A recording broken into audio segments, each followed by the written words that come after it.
Mos jemi gjë budallëne që po përdorim të barrën e titanit poshtë dhëmbëve definitiv të zirkonit, sepse vetëm si kosto laboratori, kjo është 400 euro për një nofull dhe çmim të cilin e paguan totalisht klinika nuk i faturohet pacientit. Por duke parë vërdall që këto po i ngjisin dhëmbët e zirkonit mbi implante, pra përdorin proteza me ngjitje, pa barrë titani poshtë, themi por për ne çfarë po bëjmë? Po jo, nuk jemi budallëne, sepse ne po shpenzojmë sot për mos pasur probleme mot, ndërsa ata po kursejnë sot, por do t'i vinë problemet mot, siç është kjo ura zirkonit që është e thyer ndysh, pa barrë poshtë. Do jenë probleme, nuk kanë ku shkojnë probleme. Kështu që prandaj kanë shumë rëndësi që gjërat të bëhen një herë dhe të bëhen një herë mirë. Dhe pse ka rëndësi barra e titanit, do ndiqni videon tani. Atëherë, dy proteza i njëjti pacient, full zirkon dhe titan zirkon.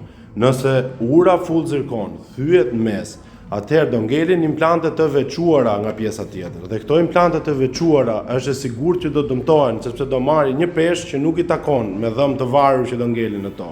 Ndërsa, nëse përdorim titanin poshtë strukturës zirkonit, atëherë çdo gjë që të ndodh me zirkonin, edhe nëse thyet mes, edhe nëse cifloset në një dhëmë, të paktën barra titanit nuk do thyet kurrë dhe do jetë gjithmonë aty për të lidhur implantet dhe për t'i mbajtur të shëndetshëm dhe të sigurt njëri me tjetrin.